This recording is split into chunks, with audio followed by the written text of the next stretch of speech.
roteiro que eu preparei aqui para trabalhar o seguinte tema: pais e filhos, submissão ao Senhor. Vou repetir: pais e filhos, submissão ao Senhor. Queria saber se o irmão, lá, tá com o slide pronto lá na tela, mas antes de passar o slide, separa para mim aí, por favor, Efésios, capítulo 5, apenas o verso 18, deixa eu ver, isso, não, 18 não, 21, verso 21, separa para mim, por fora do slide aí, tá? E a gente vai aqui tratar então esse tema que a gente está colocando aqui: pais e filhos, submissão ao Senhor. Da onde que vem essa ideia de submissão? Da onde que vem essa ideia de submissão ao Senhor? Da onde que vem essa ideia de pais e filhos exercerem essa submissão? Vem desse versículo de Efésios 5, 21. Está na tela? Sujeitem-se, vamos ler juntos? Vamos lá. Sujeitem-se uns aos outros por temor a Cristo. Mais uma vez, sujeitem-se uns aos outros por temor a Cristo. Vamos orar. Senhor Deus, a Tua palavra está sendo agora, neste momento, proclamada. Que o Senhor possa então agora me usar para transmitir tão somente aquilo que vem do Senhor.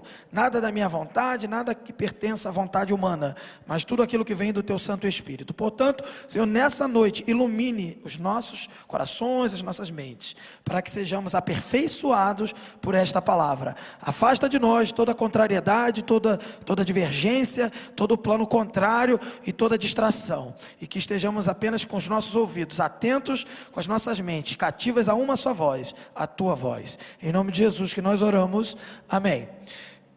Então, voltando então para o slide, estamos na introdução, pode passar.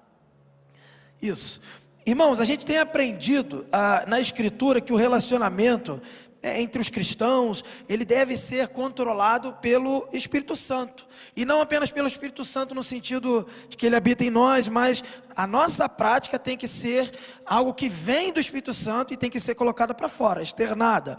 Então, a gente chama essa prática externa de doutrina da submissão. Há uma necessidade de submissão mútua dentro da igreja. Esse versículo que a gente leu, verso 21, ele deixa claro isso, que a gente deve ser submisso um ao outro. Paulo, quando escreve a sua carta de Efésios, ele tem todo um planejamento pelo qual ele vai escrever. Eu não posso aqui detalhar, não temos tempo. Mas o que podemos ver aqui claramente, que dentro do contexto dos Efésios, havia necessidade de orientar a igreja quanto ao seu relacionamento entre irmãos, também os seus relacionamentos familiares e os relacionamentos também entre trabalhadores e empregados e naquele contexto escravos, servos também. E em todos esses níveis de relacionamento, Paulo ele deixa claro que há uma necessidade, que o cristão ele deve ser como Cristo foi. E Cristo foi submisso ao Senhor, Cristo foi submisso ao Pai, e assim o cristão ele deve ser submisso ao outro cristão. Então eu tenho que olhar para o meu irmão e me colocar de maneira que eu me coloque de forma inferior a ele, no sentido do relacionamento, não no sentido de humilhação, de sofrimento desnecessário, mas no sentido de tratamento, de educação, de respeito. Eu me coloco de maneira inferior para que ele tenha a primazia, para que ele tenha a prioridade na minha vida. E assim o meu irmão também vai fazer isso, ele vai me olhar e vai me colocar como alguém que tem a prioridade para ele. E esse é o princípio do amor que Jesus falou lá atrás em João 13, quando ele vai falar que um novo mandamento vos dou: amem-se uns aos outros como eu vos amei. É a ideia de eu me colocar inferior ao meu irmão e o meu irmão se colocar inferior a mim. E assim todos vão exercer esse princípio da submissão. Então é dentro desse contexto, dentro dessa origem que aparece então essa doutrina da submissão. E aí Paulo em Efésios e também Colossenses, importante lembrar disso, a gente só estuda às vezes Efésios, a parte que fala para marido, para a mulher, depois para os filhos, mas esquece que lá em Colossenses também Paulo fala para marido, para mulher, a mesma coisa, um pouco mais resumido, mas ele fala a mesma coisa. Só que é o seguinte, tem algumas nuances para a gente analisar aqui, mas basicamente é o seguinte: a ideia aqui é que as esposas, elas, por exemplo, elas podem ser submissas ao Senhor, nesse caso se colocando debaixo da autoridade, e essa autoridade não é autoritarismo, da autoridade que Deus confiou aos maridos de exercerem a vocação daquela família, a direção, o direcionamento daquela família. Então as mulheres, elas exercem a submissão ao Senhor quando se colocam nesse papel de auxiliadora, de ajudadora. E, obviamente, compreender isso num contexto da sociedade que vivemos, é necessário ser convertido. Se você não é crente, você não discerne espiritualmente o que isso significa. Você vai ser como pessoas aí comentaram por aí. Eu, ajudadora, botaram na internet esses dias. Eu, auxiliadora de homem, né, o argumento é bem com essa linguagem, bem terrível, né? Ajudadora, ficar ajudando homem, sou empregada de homem, por quê? Porque não discerne. E por mais que você explique, no fundo não quer. E por isso não discerne espiritualmente. Mas quando o evangelho entra no coração, aí muda. A ideia não é ser ajudadora nesse sentido de empregada, né? A gente vai ver aqui. Então as mulheres podem fazer isso. E os esposos, de que forma eles são submissos a Deus? E submissos também a sua esposa, no sentido da mutualidade da submissão entre um crente com o outro. Quando ele não apenas ajuda a sua esposa, como a mulher deve fazer, não apenas ele ajuda, mas ele morre por ela. Porque o amor do marido deve ser um amor como o de Cristo. E um amor de quem morre pela sua igreja. Então o marido tem que morrer pela sua esposa. Então, por exemplo, quando o nosso querido Rodrigo fez a sua oração aqui, ó, que eu possa morrer pela minha esposa. Está certo, é isso mesmo. Os maridos têm que estar preparados para morrer pelas suas esposas. As esposas não precisam morrer não, tá? Só o marido. Mas esse é o sentido. Então a esposa, ela tem que entender qual é a missão que aquela família tem. E a direção é dada a partir do homem. E ela participa da decisão, ela dá a sua opinião, e se estiver dentro da palavra de Deus, os dois vão concordar, e vai dar certo. Ela está sendo submissa ao Senhor e também àquele irmão em Cristo que também é o marido dela. E o marido da mesma forma está sendo submisso àquela irmã em Cristo, que é a esposa, quando ele morre por ela, quando ele sacrifica por ela, quando ele é o herói dela no sentido humano do termo. Então vamos lá. Mas assim, não apenas a submissão acontece entre marido e mulher, como eu estava falando. Há também a submissão entre pais e filhos. E é preciso ter essa compreensão. Hoje nós vamos falar um pouco mais sobre isso. Há necessidade de compreender como que funciona a submissão entre pais e filhos. E também outros conceitos de maneira geral. Então eu queria agora, pode passar, irmão, para a parte que fala da origem e constituição da família. Vê se tem aí. Aí, ó. Então eu queria abrir com vocês Gênesis 1, 26 até 28, e depois o capítulo 2, 24. Para a gente ver, porque não adianta a gente começar a falar um monte de coisa aqui, e não ver como era lá no princípio. Jesus, quando é questionado acerca de família, ele sempre volta no princípio, para explicar. Ele sempre fala como era no princípio. Então, Gênesis 1, 26 até 28, diz assim: Então disse Deus, façamos o homem à nossa imagem, conforme a nossa semelhança. Domine ele sobre os peixes do mar, sobre as aves do céu, sobre os animais grandes de toda a terra e sobre todos os pequenos animais que se movem rente ao chão. Criou Deus o homem à sua imagem, a imagem de Deus o criou, homem e mulher os criou. Deus os abençoou e lhes disse: sejam férteis e multipliquem-se, encham e subjuguem a terra. Dominem sobre os peixes do mar, sobre as aves do céu e sobre todos os animais que se movem pela terra. Esse texto é interessante, porque está vendo esse final do verso 28? Ele é igual, mais ou menos, o final do verso 26. Qual é a diferença do verso 26 para o verso 28? No verso 26, Deus está planejando criar o ser humano. No verso 28, Deus já criou e está dando uma ordem para que o ser humano, o casal ali, possa cumprir o seu papel aqui na terra, aqui na criação. Mas veja, qual é o propósito central, então, do ser humano? Nesse texto a gente vê que o propósito da existência do ser humano aqui nessa terra é dominar sobre a criação. Aí você pode pensar, mas dominar? É dominar, mas é dominar nesse ambiente aqui. Imagine que esse ambiente aqui é um ambiente sem pecado, um ambiente que Deus ali tem comunhão plena com os seus filhos, ali o primeiro casal sendo criado. Então eles tinham total comunhão com Deus ali, e qualquer exercício de domínio que eles deveriam fazer ali, seria um domínio como Deus faz. E como que Deus domina? Deus domina de forma bondosa, amorosa, santa, com misericórdia, e todo o seu caráter divino, no sentido benéfico para toda a criação. Então o ser humano foi estabelecido na terra com este propósito, de exercer esse domínio, e nesse sentido revelar o Criador para toda a criação. Esse é o propósito. Você fala, irmão, Então qual é o meu propósito aqui na terra? É esse, o propósito original é esse. Você está aqui até hoje, quer dizer, eu estou aqui no século 21, você está aqui no século 21, ano de 2022. Eu estou aqui para quê? Eu estou aqui para exercer a mesma coisa que foi dada para Adão. Mesma coisa que foi dada para o primeiro casal que a gente acabou de ler. Só que como que a gente faz isso? Aí a gente vai ver mais para frente aqui. Mas o sentido é esse. E se você pensar no capítulo 2, o capítulo 2 de Gênesis, ele vai ter um momento ali que ele primeiro mostra que o homem foi criado primeiro, depois a mulher foi criada. Enquanto o homem foi criado, ele já estava ali tentando exercer esse propósito de dominar, né, cumprindo ali o papel de ser um gerente da criação, administrando o universo que Deus criou a partir do jardim, e do jardim expandindo, né, porque o homem foi colocado ali para então guardar o jardim e cultivar. Cultivar não é ser um jardineiro, cultivar é mais do que ser um jardineiro, é desenvolver, é ampliar, é toda essa organização que Deus estabeleceu na criação, ele multiplicar isso. Então naturalmente o homem é desenvolver tecnologia, sei lá, é desenvolver tudo aquilo que ele faz hoje, desenvolve. Só que com a única diferença que não tinha pecado. E porque não tinha pecado, não teria o mal. E porque não teria o mal, não teria problema. E porque não teria problema, ia dar tudo certo, né? Mas houve um problema aí, porque o homem não cumpriu dessa forma. Mas esse era o projeto ideal de Deus. Mas quando o homem foi plantado sozinho, ali no jardim, no capítulo 2 a gente vê isso, ele já estava ali tentando exercer, não havia pecado, estava tudo bonito. Mas Deus disse assim, não é bom. Mesmo não havendo pecado, Deus disse não é bom. Se você ver o capítulo 1, o tempo inteiro Deus vai dizer é bom, e viu Deus que era bom. E primeiro dia, segundo dia, viu Deus que era bom. Mas quando o casal está devidamente criado, né, depois do verso 28, lá Deus vai dizer assim, e viu Deus que era muito bom. Só que no capítulo 1 não tem esse detalhamento entre a criação primeiro do homem e depois da mulher. No capítulo 1 não fala disso. Fala já que já tinha criado de uma vez, tal, foi criado e pronto.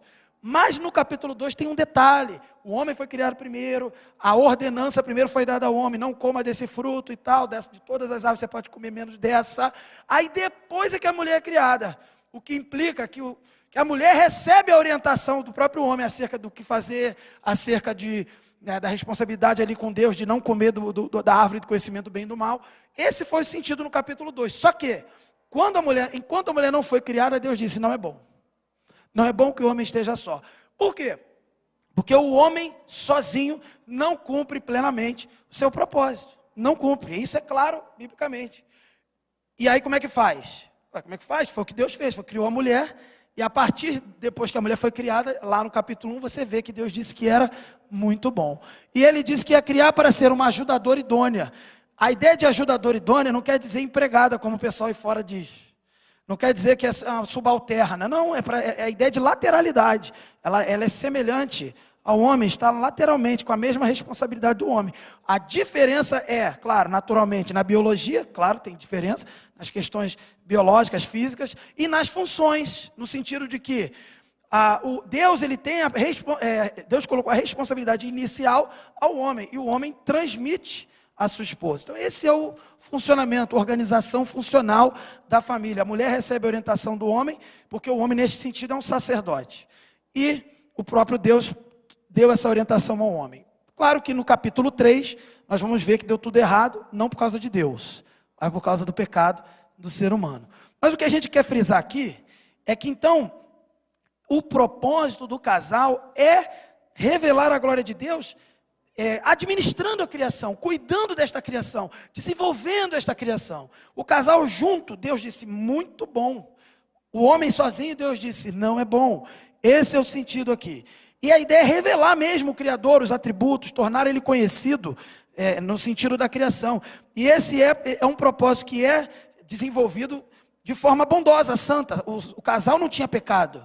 Ser gerente da criação divina, ele requer uma atuação que tem que ser a imagem e semelhança do Criador. E de fato a gente vê no versículo 26 do capítulo 1, que o planejamento de Deus foi criar o homem à imagem e semelhança de Deus, para que ele pudesse então exercer esse propósito. Só quem é a imagem e semelhança do Criador pode transmitir, né, para a criação, revelar para a criação esta imagem e semelhança do Criador. Bem, e aí, mas também no verso 28, há um requisito fundamental para cumprir o propósito de dominar.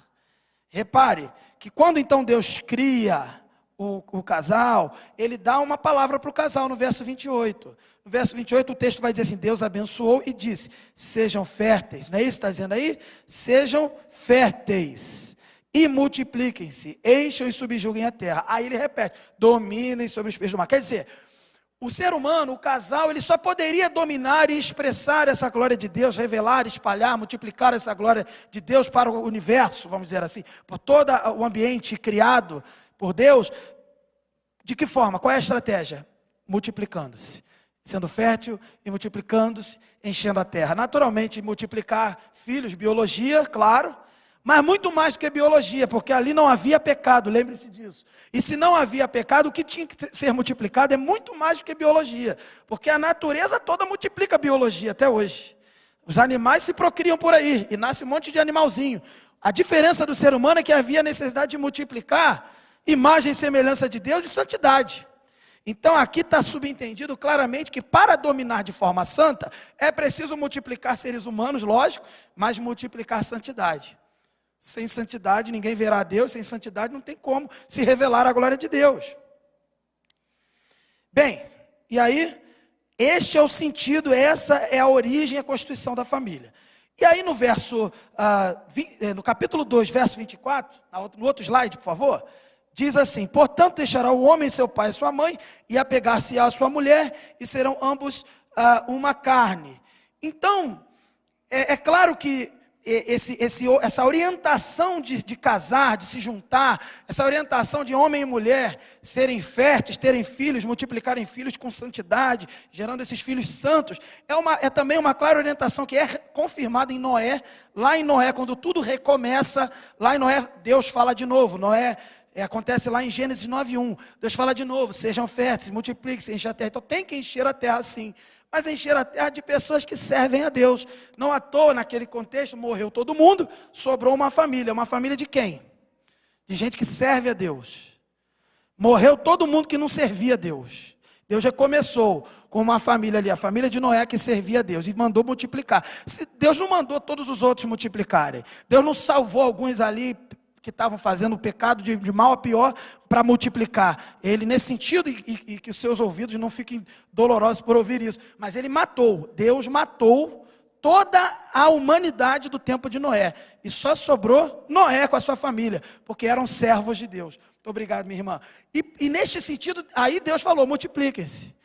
Deus não salvou alguns ali, mais ou menos, ali falou: multiplica aí o seu pecado junto aí. Não, Deus eliminou todo o mal nesse sentido, e sobreviveu uma família de servos de Deus para que eles continuassem com o propósito de dominar, partindo desse propósito intermediário, multiplicar. E aí, é interessante que quando então, em Gênesis, Moisés, contando esse relato da criação, no verso 24 do capítulo 2, ele resolve fazer um comentário. Esse comentário Jesus vai endossar no Novo Testamento, quando ele é perguntado sobre divórcio, sobre casamento. Ele vai falar como que era no princípio. Aí esse princípio é isso aqui, ó. Portanto, e Moisés faz esse comentário, deixa registrado no livro de Gênesis, porque ele estava conduzindo um povo que seria, o povo de Deus, que dali viria o Salvador, Jesus Cristo, até que chegou em mim e você de forma espiritual. Moisés, então, ele deixa registrado assim: portanto deixará o homem o seu pai e sua mãe, e apegar-se-á a sua mulher, e serão ambos uma carne. Isso aqui, é claro, Deus deixou claro essa orientação. Eu fico pensando, se Adão e Eva ali, os primeiros, tinham consciência disso, como que eles poderiam deixar pai e mãe? Eles não tinham pai e mãe, não é verdade? Eles foram criados. Então qual é o sentido para Adão e Eva? O sentido de transmitir isso para quem? Para os seus filhos. E Moisés deixa registrado para que houvesse esse compromisso de transmitir isso de geração em geração. Então fica claro por esse texto que, sim, é preciso o casal se unir, é preciso, sim, o casal ser fértil, mas não apenas ser fértil, transmitir estas verdades aqui. Senão, é só biologia. É mais do que biologia. E, então, nesse texto, a gente pode ver que aqui há um pilar de sustentação dessa constituição da família, que é obediência a Deus. Constituir família significa obedecer a Deus. Ignorar estas orientações, sabendo delas, ignorar é pecado. Não as conhecendo, tem como dar uma arrumada, né? Se você não sabe que era assim, você não sabe, poxa, ninguém me ensinou, se soubesse, pô, agora eu já tenho 60 anos, sou solteiro. A gente não vai discutir as exceções. Quem tem 60 anos é solteiro, eu respeito você.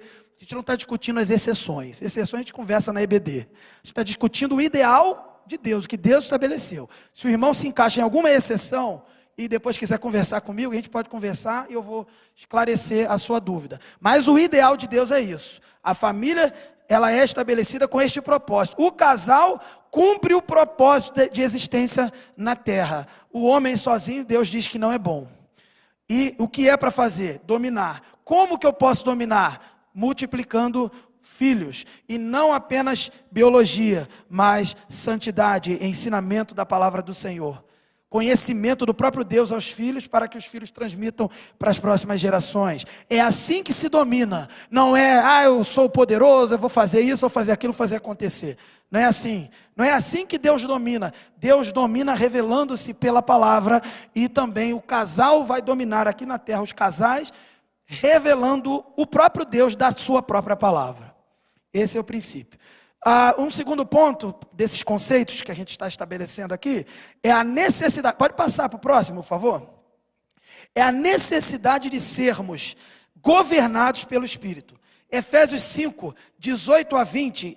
Antes de Paulo falar em Efésios sobre marido e mulher, sobre pais e filhos, sobre trabalhadores e seus senhores, Paulo ele vai falar disso aqui, verso 18. Não se embriaguem com o vinho, que leva à libertinagem, mas deixem-se encher pelo Espírito, falando entre si com salmos, hinos e cânticos espirituais, cantando e louvando de coração ao Senhor, dando graças constantemente a Deus Pai por todas as coisas em nome do nosso Senhor Jesus Cristo. Depois, queridos, da queda da humanidade, e essa queda no pecado acontece no capítulo 3 de Gênesis. A humanidade ela se apresenta agora morta espiritualmente e ela não tem mais essa capacidade de agradar a Deus que ela tinha antes no jardim. E por isso essa humanidade caída, ela não pode cumprir a vocação de gerenciar a criação divina com esta santidade e amor que nós estamos falando aqui. Então, pense comigo, a partir do pecado, as famílias, os seres humanos caídos no pecado, eles não têm condições de cumprir esse papel. Por quê? Porque eles estão decaídos espiritualmente. Porque eles estão mortos. Mas não foram criados a imagem e semelhança? Sim. O homem ainda tem imagem e semelhança de Deus? Tem. Mas não é uma imagem total, plena. É uma imagem manchada, distorcida, deformada por causa do pecado. E sim, o ser humano domina até hoje, mas ele domina no mal. Ele domina no pecado. Ele domina desagradando, destruindo, prejudicando. Mas ele não domina espalhando a glória de Deus, apresentando o Criador para toda a criação, multiplicando santidade. Isso ele não faz. Ele perde essa capacidade. E o papel, então, de espelhar e espalhar essa glória se torna impossível a partir desse contexto do pecado. Mas, e a Bíblia tem um mais, que você tem que agradecer por ter esse mais. Não, a gente tem que decorar na língua portuguesa, é uma conjunção adversativa. Essa conjunção adversativa, ela é maravilhosa, porque mais, esse mais, graças à obra de Jesus, graças a Jesus Cristo, graças ao seu amor por todos nós, aí a gente tem recuperada, restaurada essa condição de cumprir o propósito estabelecido por Deus na criação. A partir de Jesus Cristo, e quem viveu antes dele, confiando nele, cumpriu o seu propósito. E nós que confiamos que ele já veio e voltará, e fomos transformados, porque entregamos a nossa vida a ele, nós temos de volta a capacidade lá do jardim de espalhar a glória do Senhor. Então, família, quando se trata de famílias cristãs, verdadeiramente cristãs, família é coisa séria. Família é coisa séria de maneira geral, mas é muito mais séria se você é cristão, porque você tem uma capacidade que nenhuma outra família tem.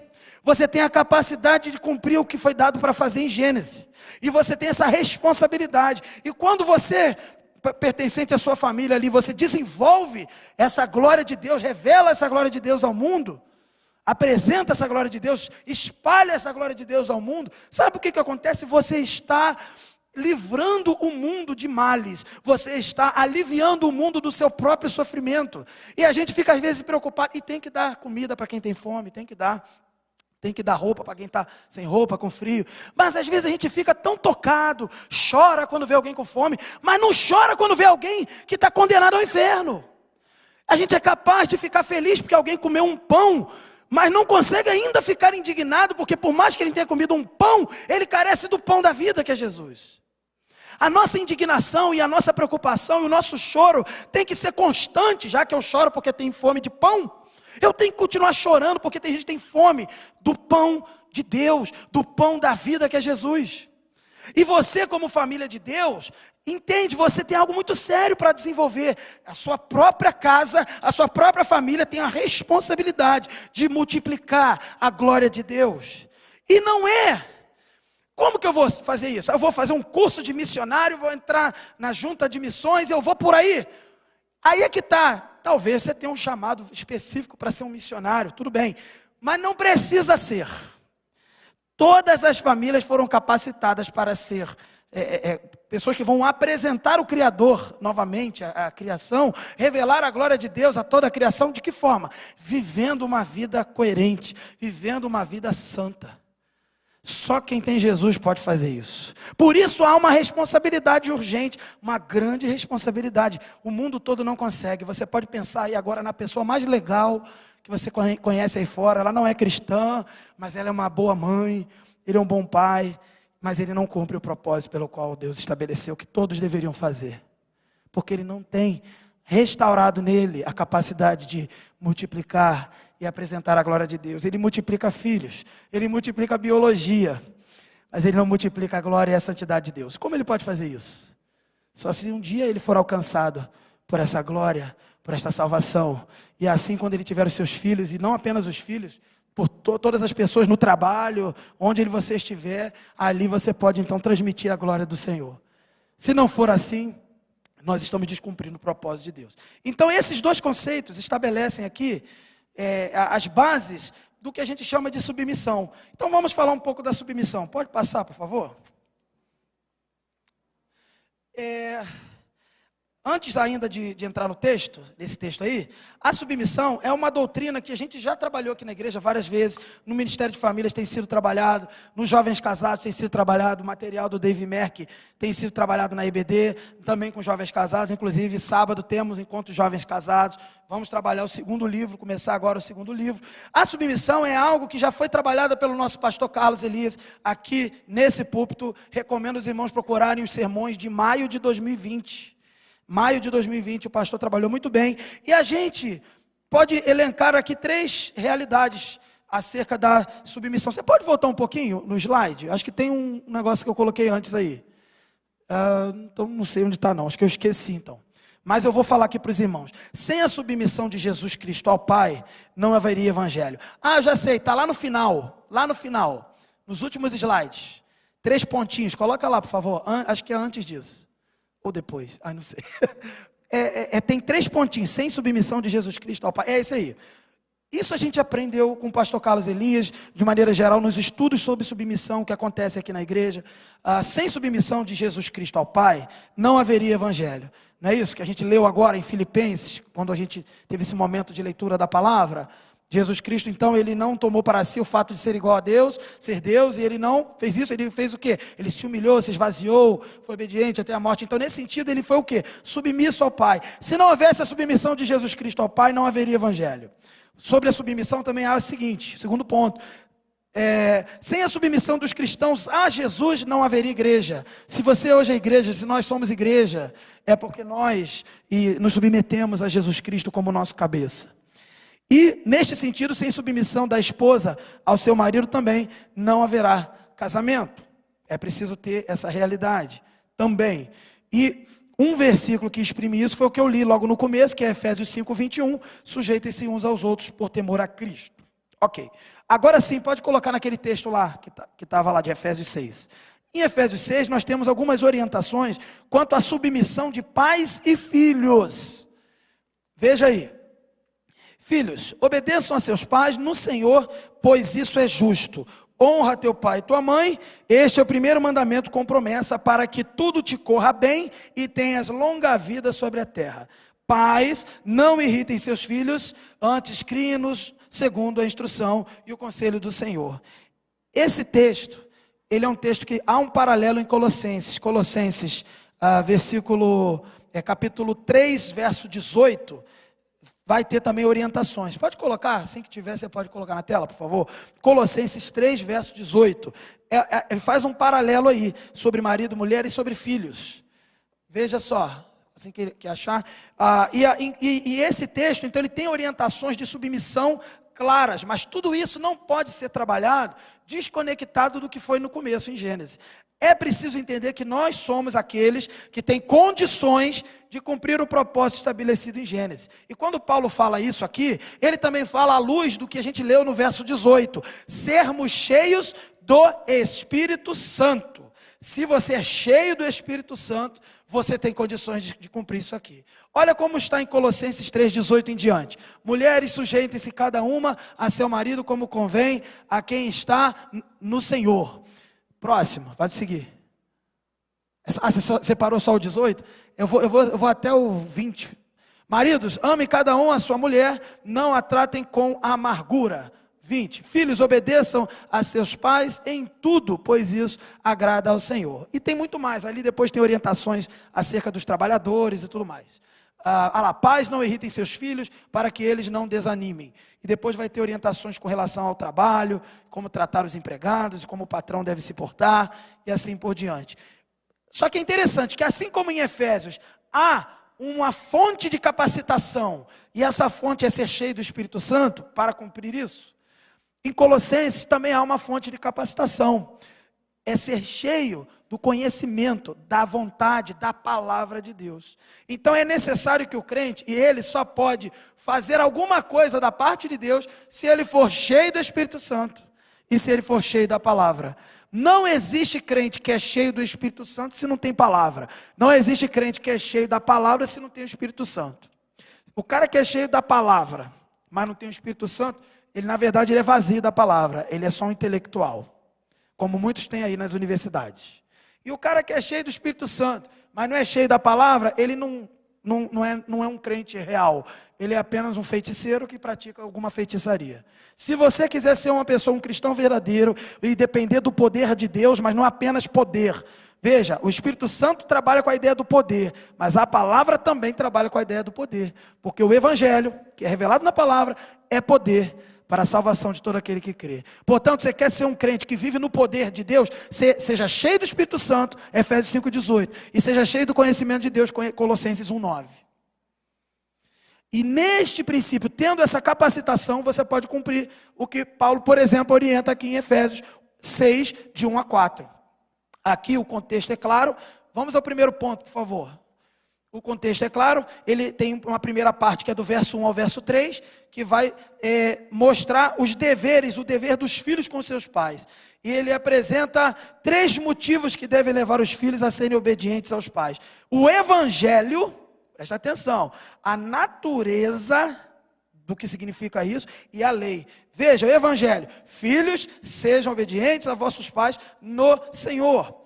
Colossenses 3,20, que é o paralelo, também fala isso. Efésios ele especifica dizendo que devem obedecer no Senhor. Isso é fundamental. Querido pai, querida mãe, querido marido também, quando se trata de ter um relacionamento com a sua esposa. Eu como pastor, você até como responsável em alguma área aqui da igreja, líder, nós não temos autoridade intrínseca em nós mesmos. Toda a autoridade que eu e você podemos ter e exercer aqui na igreja, no convívio, na família, o pai com relação ao seu filho, ela só é real e ela só deve ser seguida, obedecida se ela é no Senhor, se ela é oriunda da palavra de Deus. Portanto, se eu abro a minha boca como pai para falar alguma coisa para o meu filho e eu falo aquilo que é contrário à palavra de Deus, sabe o que meu filho vai ver? Ele vai ver que não está batendo com o que Paulo falou. Paulo deixa claro o seguinte, que tem que ser baseado no Evangelho, na palavra, no Senhor. Filhos, sejam obedientes aos seus pais no Senhor. Se o meu pai não fala do Senhor, aquilo que vem do Senhor, da palavra do Senhor, por isso tem que ser cheio. Ele não está exercendo autoridade. E o meu filho, o seu filho, o nosso filho, ele não vai ter como obedecer, porque ele tem que obedecer o Senhor, aquilo que vem do Senhor. Então nós temos uma responsabilidade como pais, da nossa boca não pode sair nenhuma palavra contrária à Escritura. Eu gosto muito de falar isso para os jovens, para alguns que a gente conversa. Queridos, nós não temos nenhuma palavra a dizer, nós não temos nada para falar. Eu não tenho opinião para dar, claro que a gente pode opinar, estou brincando aqui. Mas entenda, nós não temos nada para dizer, a única coisa que a gente tem que dizer é a palavra de Deus. Se você não falar nada nessa vida, mas só da sua boca sair a palavra de Deus, você já contribuiu muito para esse mundo melhorar. Você já fez a diferença. Agora o problema é que a gente quer falar um pouco da Bíblia, um pouco da nossa cabeça, um pouco do nosso coração enganoso, e vai misturando, vai fazendo uma salada, e confunde os nossos filhos, e acha que aí os nossos filhos aprendem que eles devem correr atrás do dinheiro, do vestibular, e sei lá mais o que, e tem que correr atrás disso tudo, mas eles confundem, porque a gente também fica confuso, a gente também como pai fica preocupado com o futuro dos nossos filhos, o que vai ser do meu filho, ele vai ser pobre como eu sou, queria que meu filho tivesse um pouco mais de dinheiro, não passasse pelas lutas que eu passei, e aí você vai ensinando um negócio confuso. Sabe por quê? Porque você não está ensinando no Senhor. E ele não tem como obedecer algo que não vem do Senhor. E você só confunde. O seu papel desde Gênesis é transmitir a glória de Deus, aquilo que vem do Criador. E aquilo que vem do Criador é o Evangelho. Então se o seu filho vai ter que fazer um vestibular, glória a Deus. Por quê? Para quê? Qual é o propósito do Evangelho nessa ideia de fazer um vestibular? Ah, meu filho tem que estudar, ir para a escola, deixar de ser analfabeto, como toda criança. Aprende a ler e escrever, até que se torna mais inteligente, etc. e tal. Sim, concordo. Por quê? Que seja para ler a Bíblia, né, em primeiro lugar. Entende? A gente acha que é tudo assim, no automático, natural. Eu estou falando isso, eu sou professor de matemática, para quem não sabe. Minha esposa é professora de arte. Eu tenho uma experiência de vida muito grande em lidar com adolescentes e jovens. E o que a gente mais vê é o jovem confuso. E ele é confuso porque ele já é confuso por natureza, normal, é o jovem, é o adolescente. Mas ele também é confuso porque nós como pais, em vez de esclarecermos os nossos filhos, apresentando o Evangelho no Senhor, que é o texto, a gente quer apresentar tudo que é de tudo quanto é lugar, menos do Senhor. E aí no final, inclusive vai na igreja também que tem que ir. Aí confunde, aí fica difícil. Então nós temos que priorizar. E eu aqui quero fazer uma menção honrosa aos irmãos que se esforçam em ensinar os seus filhos no Senhor. Assim os seus filhos conseguem ser obedientes desse sentido, no Senhor. Quando o irmão ensina no Senhor, o seu filho então reconhece a autoridade, porque a autoridade é do Senhor. Outra coisa que a gente vê é a natureza. Filhos, sejam obedientes a vossos pais no Senhor, pois isso é justo. Há uma natureza de justiça em obedecer ao pai. Isso é natural. Mesmo as pessoas lá de fora sabem que obedecer pai e mãe é algo normal, correto, é da natureza do ser humano. Não importa o que tenta inventar. Isso é uma coisa básica da existência do ser humano. Então o filho ele tem que obedecer porque vem do Senhor, mas também porque isso é uma lei universal. Tem que obedecer. Filho, querido filho, seu pai está ensinando da parte do Senhor, obedeça ao seu pai. Você não vai querer, você não vai gostar, você vai achar chato. Pô, meu pai fica pegando no meu pé. Se é do Senhor, e é do Senhor, é também algo natural. A natureza estabeleceu essa realidade também. Até os animais, que não são racionais, eles têm um mínimo de noção de pai transmitindo alguma orientação para o filho ali na vida, na natureza. Então, até isso, Paulo deixa claro.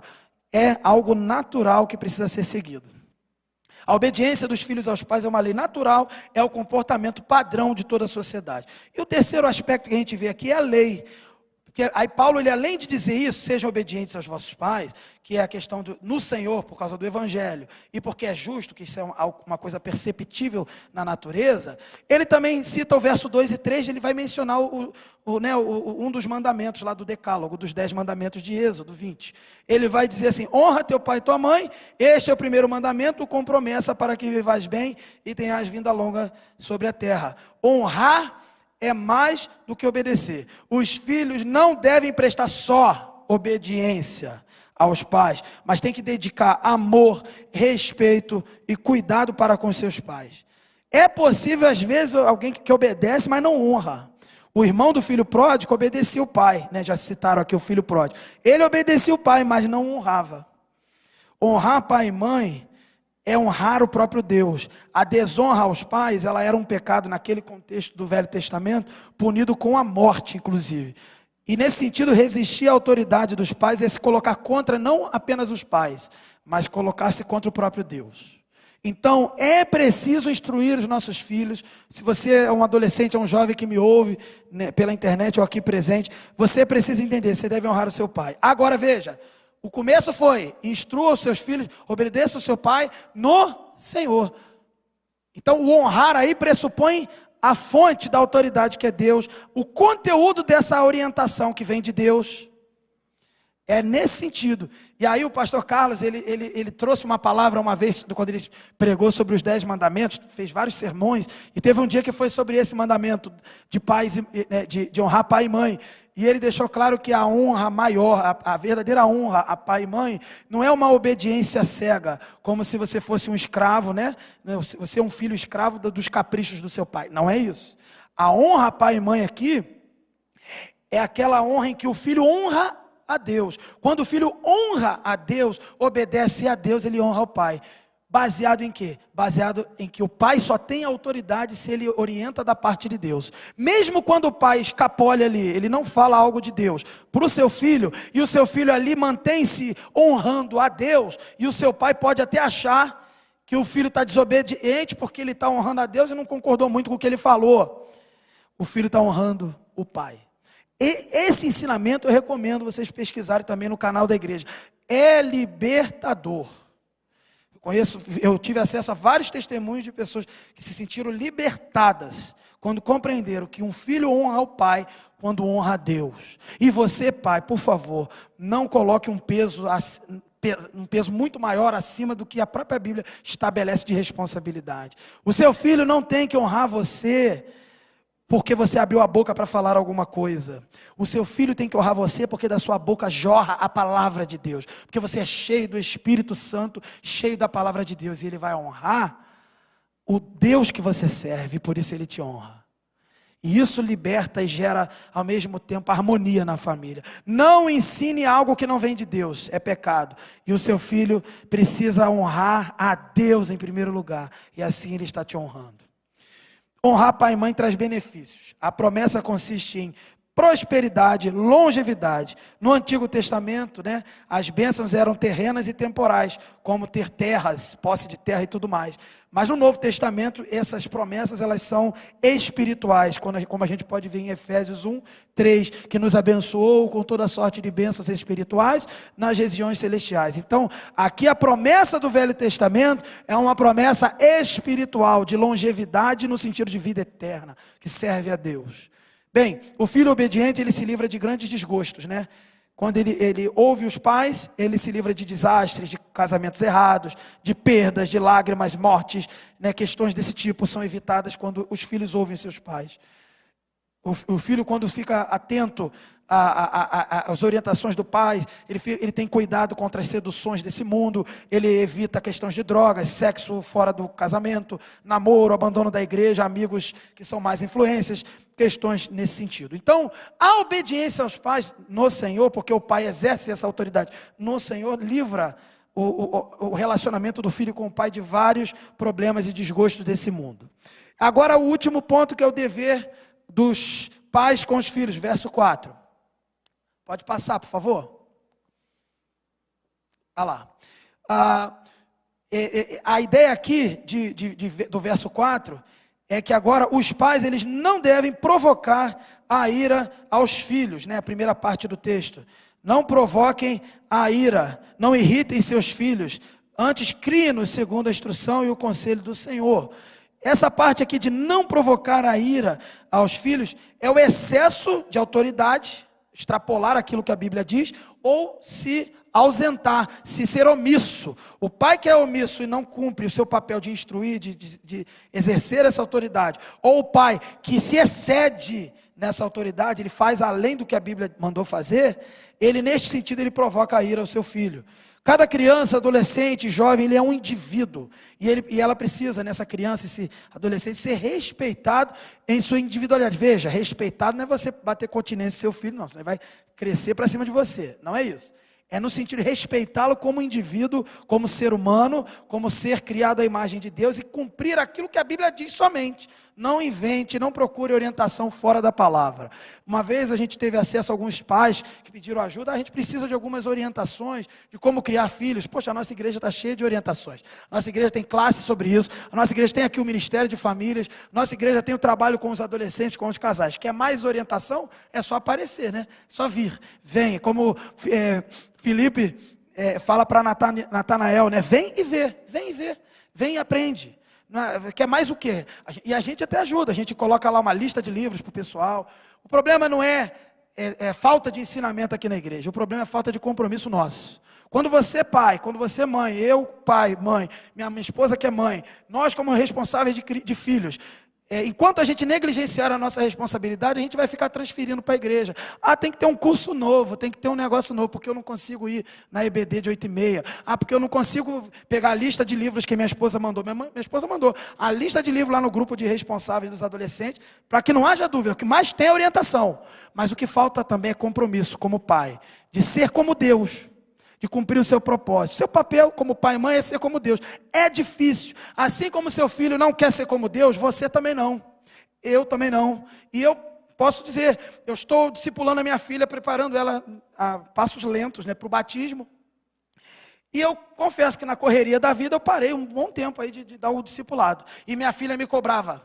Era uma vez por semana, ela me cobrava. Pai, quando é que vai ter o discipulado? Quando é que vai ter o discipulado? Eu falei, calma aí, filho, eu vou resolver. Porque a gente negligencia.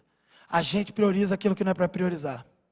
E aí, sabe o que aconteceu? Aí eu voltei a dar o discipulado, tive que revisar tudo que tinha dado, porque esquece, né? Não continuei, demorei para continuar. Revisei tudo que ela tinha aprendido. Aí foi engraçado, essa segunda-feira agora, que a gente foi ter mais um encontro, eu e ela. Aí eu não falei nada.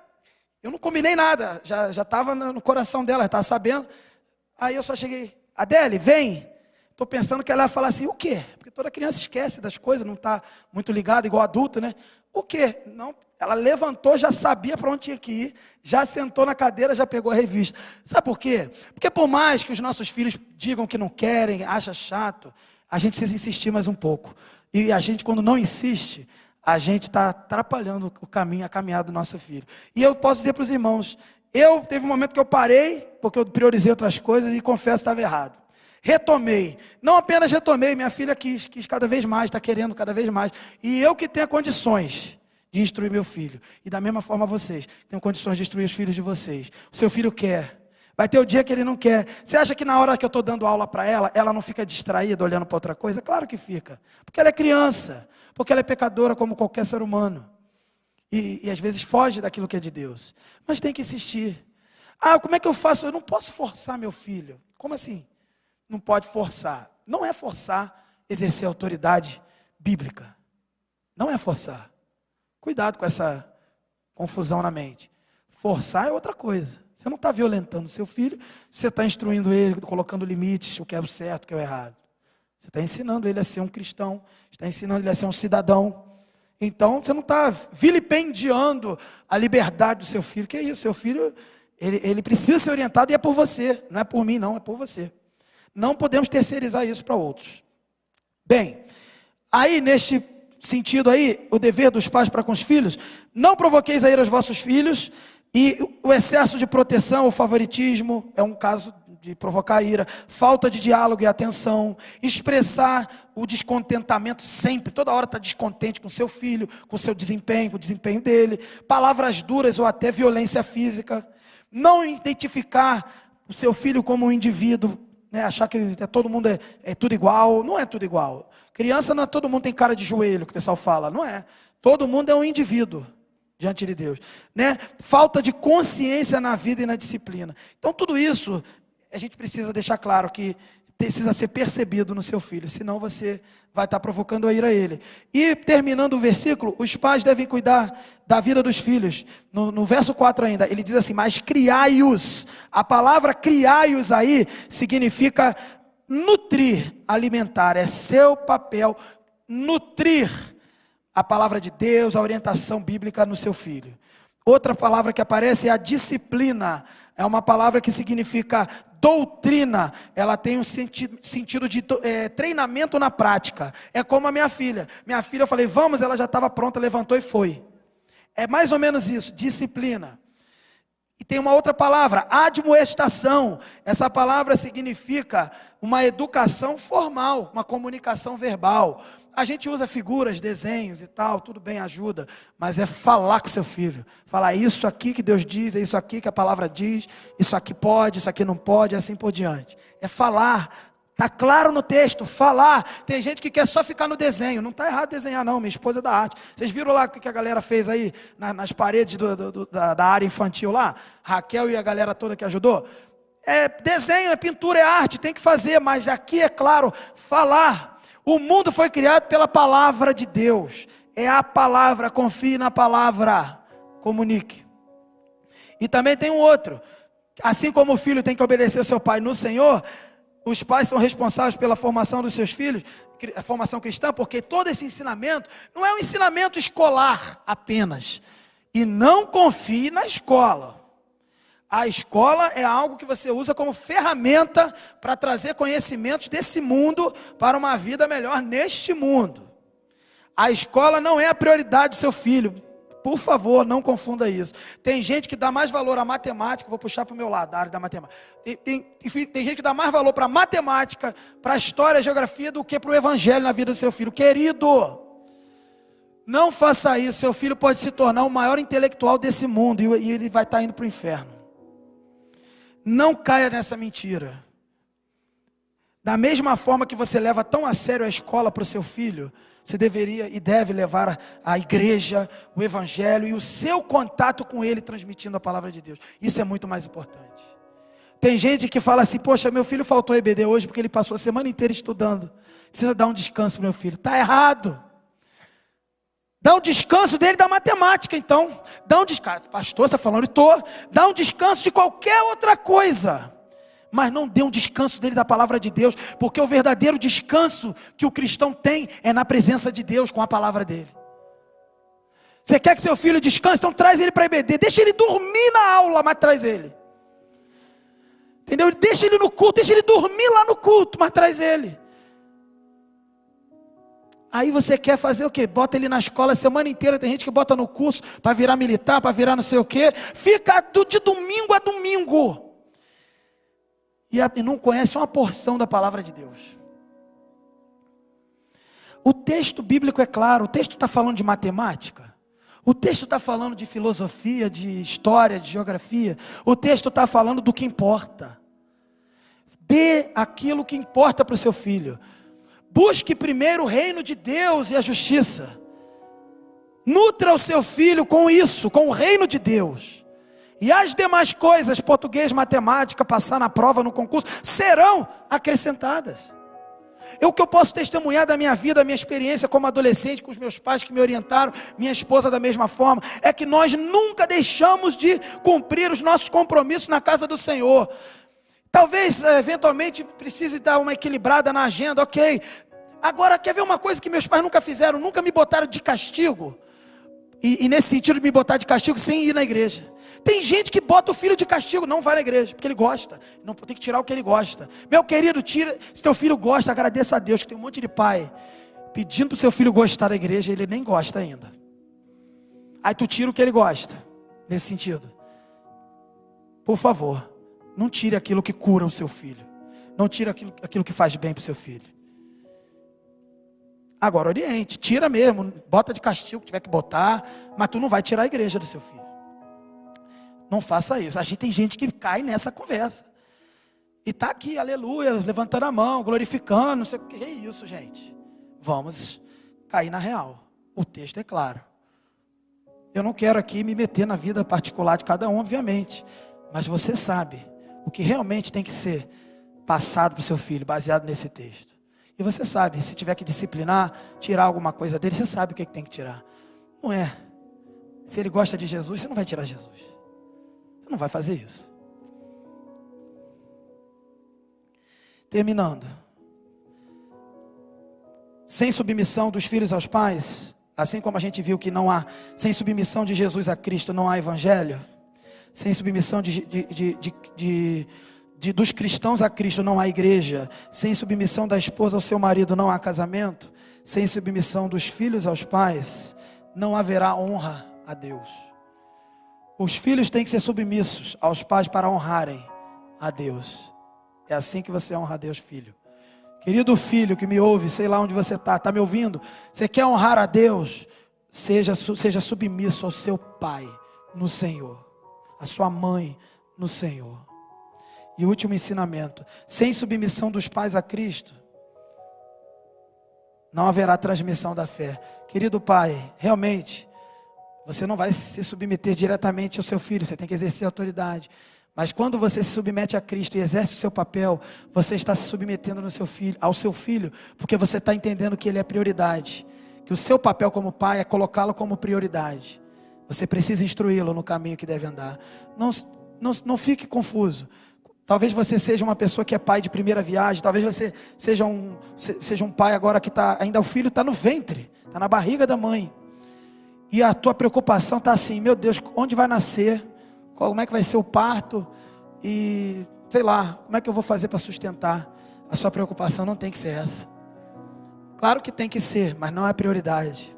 A prioridade é saber como que eu vou fazer esse pecadorzinho que está nascendo alcançar a salvação. É isso que tem que te mover. É isso que tem que te pegar no fundo do coração. Você quer ficar com noites em claro preocupado? Fique preocupado pela salvação do seu filho.